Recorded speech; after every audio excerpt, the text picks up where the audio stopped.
देश में कुंभ मेला सबसे बड़े धार्मिक आयोजनों में एक है, जो समय समय पर प्रयागराज, हरिद्वार, उज्जैन और नासिक में लगता है। महाकुंभ मेला हर 12 साल में लगता है। कुंभ स्पेशल में आज हम बात कर रहे हैं उन खास जगहों की जहां ज्योतिष गणना के अनुसार तय समय पर कुंभ मेला लगता है। पवित्र नदी में एक डुबकी लगाते ही सारे पाप खत्म।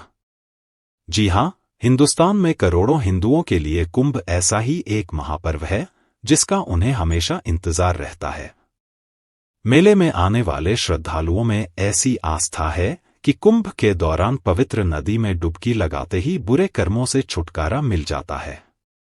मान्यता तो ये भी है कि गंगा नदी में कुंभ के दौरान स्नान करने से जन्म और मृत्यु के चक्र से मुक्ति मिल जाती है।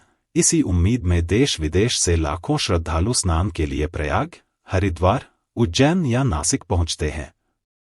लेकिन मन में ये सवाल उठना लाजिमी है कि आखिर सिर्फ इन्हीं शहरों या यहाँ की नदी किनारे ही कुंभ क्यों लगता है। ऐसा इसलिए है क्योंकि पौराणिक ग्रंथों में इन जगहों का कुंभ से सीधा संबंध बताया गया है। कुंभ का पर्व हर 12 साल के अंतराल पर चारों में से किसी एक पवित्र नदी के तट पर मनाया जाता है। हरिद्वार में गंगा, उज्जैन में शिप्रा, नासिक में गोदावरी और इलाहाबाद में त्रिवेणी संगम जहां गंगा, यमुना और सरस्वती मिलती हैं। हिंदू धर्म की मान्यताओं के अनुसार जब बृहस्पति कुंभ राशि में और सूर्य मेष राशि में प्रवेश करता है तो कुंभ मेले का आयोजन होता है। प्रयाग का कुंभ मेला सभी मेलों में अधिक महत्व रखता है। कुंभ का अर्थ है कलश। ज्योतिष शास्त्र में कुंभ राशि का भी यही चिन्ह है। कुंभ मेले की पौराणिक मान्यता अमृत मंथन से जुड़ी हुई है। देवताओं एवं राक्षसों ने समुद्र के मंथन और उससे निकले सभी रत्नों को आपस में बांटने का फैसला।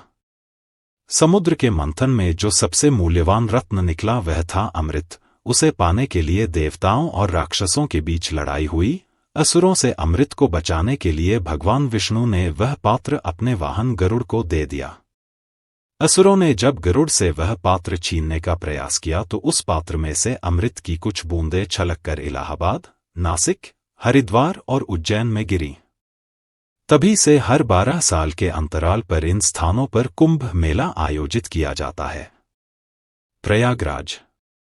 इसमें इलाहाबाद यानी प्रयागराज त्रिवेणी संगम पर पूजा और स्नान किया जाता है, जो गंगा, यमुना और सरस्वती नदियों का संगम है।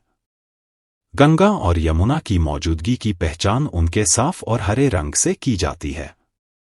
तीसरी नदी सरस्वती पौराणिक है और अदृश्य मानी जाती है। प्रयाग, इलाहाबाद के कुंभ मेले का सभी मेलों में बड़ा स्थान है। हरिद्वार। इसमें हर की पौड़ी पर लाखों श्रद्धालु जुटते हैं और अनुष्ठान स्नान करते हैं। उत्तराखंड के इस पवित्र शहर हरिद्वार का ये प्रसिद्ध घाट है जहां गंगा पहाड़ों को छोड़कर मैदानी इलाकों में प्रवेश करती है। हरिद्वार हिमालय पर्वत श्रृंखला के शिवालिक पर्वत के नीचे स्थित है। प्राचीन ग्रंथों में हरिद्वार को तपोवन, मायापुरी, गंगाद्वार और मोक्ष द्वार के नामों से भी जाना जाता है। हरिद्वार का धार्मिक महत्व विशाल है। यह हिंदुओं के लिए एक प्रमुख तीर्थ स्थान है। मेले की तिथि की गणना करने के लिए सूर्य, चंद्र और बृहस्पति की स्थिति की जरूरत होती है। नासिक। इसमें त्र्यंबकेश्वर शिव मंदिर और रामकुंड में गोदावरी नदी के तट पर पूजा स्नान शामिल है। इस मेले को नासिक त्र्यंबक कुंभ मेले के नाम से भी जाना जाता है। देश में 12 में से एक ज्योतिर्लिंग त्र्यंबकेश्वर में स्थित है। यह स्थान नासिक से 38 किलोमीटर की दूरी पर स्थित है और गोदावरी नदी का उद्गम भी यहीं से हुआ। 12 साल में एक बार सिंहस्थ कुंभ मेला नासिक और त्र्यंबकेश्वर में होता है। ऐतिहासिक प्रमाणों के अनुसार नासिक उन 4 स्थानों में से एक है जहां अमृत कलश से अमृत की कुछ बूंदें गिरी थी। कुंभ मेले में हजारों श्रद्धालु गोदावरी के पवित्र जल में नहाकर अपनी आत्मा की शुद्धि और मोक्ष की प्रार्थना करते हैं। यहां शिवरात्रि का त्योहार भी धूमधाम से मनाया जाता है। उज्जैन। इसमें शिप्रा नदी के तट पर अनुष्ठानिक स्नान शामिल है। भक्त महाकालेश्वर ज्योतिर्लिंग मंदिर के भी दर्शन करते हैं, जो भगवान शिव के स्वयंभू लिंग का निवास स्थान है।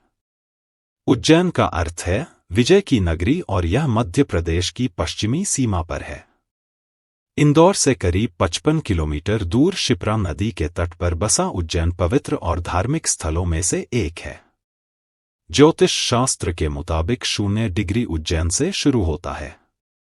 महाभारत के अरण्य पर्व के अनुसार उज्जैन 7 पवित्र मोक्षपुरी या सप्तपुरी में से एक है। महाभारत के तीसरे पर्व को अरण्य पर्व या वन पर्व कहा जाता है। महाकुंभ 2025 स्नान की तारीखें। अगला महाकुंभ साल 2025 में 13 जनवरी पौष पूर्णिमा से शुरू होगा, जो 14 जनवरी को मकर संक्रांति पर शाही स्नान, 29 जनवरी को मौनी अमावस्या का शाही स्नान, 3 फरवरी को वसंत पंचमी का आखिरी शाही स्नान होगा। इस दौरान 4 फरवरी को अचला सप्तमी, 12 फरवरी को माघ पूर्णिमा और 26 फरवरी को महाशिवरात्रि पर आखिरी स्नान का पर्व होगा, यानी महाकुंभ पूरे 45 दिनों तक चलेगा। इसमें 3 शाही स्नान 21 दिनों में पूरे होंगे।